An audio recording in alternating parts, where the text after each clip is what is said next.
আছে যে ৰোজা ৰাখিব ইচ্ছুক বা ৰোজা ৰাখিব কামনা কৰিছে আৰু তেওঁ ডায়েবেটিক তেওঁ ভাবি আছে ৰাখিব কি নাৰাখে যাৰ কিডনি বেমাৰ আছে যোন ধৰক 3 বা 4 বাৰ ইনসুলিন লৈ আছে Paul director of Pragjyotish diabetes and food care Bhangagarh Guwahati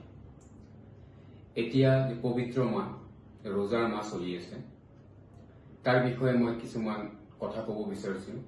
particularly যিবোৰ মানুহ ডায়েবেটিক বহুতো আছে যে ৰোজা ৰাখিব ইচ্ছুক বা ৰোজা ৰাখিব কামনা কৰিছে বা তেওঁ ডায়েবেটিক তেওঁ ভাবি আছে ৰাখিব কি নাৰাখে প্লাছ এইটোও বহুতে আছে যে বহুতে ৰাখা ষ্টাৰ্ট কৰি দিছে তো এষাৰ কথা মই ক'ব বিচাৰিছো যে ডায়েবেটিক ৰোজা ৰাখাটো ডায়েবেটিক মানুহৰ কাৰণে ডাঙৰ কথা নহয় কিন্তু কিছুমান ক্ষেত্ৰত আপুনি সব ক্ষেত্ৰত ৰাখিব নোৱাৰে যেনেকুৱা যাৰ কিডনি বেমাৰ আছে যোন ধৰক 3 বা 4 বাৰ ইনসুলিন লৈ আছে বাস বা কেতিয়াবা তেওঁৰ ধৰক খুব বেছিকে সুগাৰ বাঢ়ি আছে ৰিসেন্টলি বা কোয়া ইনফেকশন আছে তো হেবুৰ ক্ষেত্ৰত হেবিলাক মানুহ পাৰ্টিকুলাৰলি কিছুমান ডক্টৰ তেওঁৰ নিজৰ ডক্টৰৰ ওচৰত গৈ সঠিক পৰামৰ্শ লৈ ৰোজাটো পালন কৰিব লাগে অনলি তেওঁ নহয় যিকোনো ডায়েবেটিক পেশেন্ট ৰোজা ৰাখাৰ আগত আপুনি পাৰ্টিকুলাৰ তেওঁৰ নিজৰ যেটো ব্যক্তিগত ডক্টৰ আছে বা ফিজিশিয়ান আছে বা ডায়েবেটলজিষ্ট তেওঁৰ ওচৰত গৈ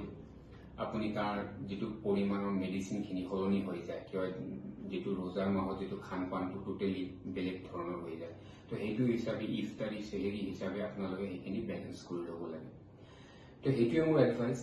তাৰ লগতে এটা ক'ব বিচাৰিছো যিবিলাক মানুহ ডায়েবেটিক ৰোজা ৰাখাৰ ক্ষেত্ৰত যেতিয়া 16 আৱাৰ্ছ ফাষ্টিং যেটো মানে আপোনালোকে উপবাস কৰে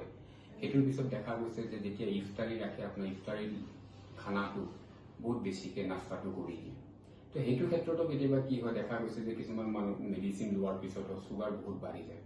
আৰু কিছুমান ক্ষেত্ৰত দেখা গৈছে যে ডায়েবেটিছৰ মেডিচিন ঠিক সঠিকভাৱে এডজাষ্ট নকৰাৰ বাবদ বা নিজে এডজাষ্ট কৰিছে কেতিয়াবা পেশেন্টে সুগাৰ বহুত কমি যায় তাৰ কাৰণে বহুত পেশেন্ট সুগাৰ বাঢ়ি বা কমি ৰোজা ৰাখাটো দূৰৰে কথা তেওঁ এডমিশন হ'ব লগা হয় কেতিয়াবা হস্পিটেলত তো তেনেকুৱা পৰিস্থিতিৰ পৰা যেন আপুনি আঁতৰি থাকিব পাৰে তো তাৰ কাৰণে যিকোনো মানুহ ডায়েবেটিক পেশেন্ট পাৰ্টিকুলাৰলি এটাই কথা ক'ব বিচাৰিছো আপোনালোকে সঠিক ডক্টৰৰ ওচৰত গৈ সঠিক খাদ্য তালিকা পাৰ্টিকুলাৰলি আপোনাৰ ডায়েট চাৰ্টটো ল'ব যেন আপোনাৰ ৰোজা মাহটো আপুনি ভালকে কটাব পাৰে তো আশা কৰিছো আপোনালোকৰ ৰোজা মাহটো খুব ভালকে যাওক এইটো এটা পবিত্ৰ মাহ এইটো সবে ৰাখাৰ ইচ্ছুক থাকে তাৰ কাৰণে আপোনালোকে পাৰ্টিকুলাৰ নিজৰ ডক্টৰৰ ওচৰত গৈ আপোনালোকে আপোনালোকৰ ৰুটিনটো ঠিক কৰি লওক সেইকাৰণে মই সৰু ভিডিঅ' এটা আপোনালোকৰ কাৰণে বান্ধি থৈছো থেংক ইউ নমস্কাৰ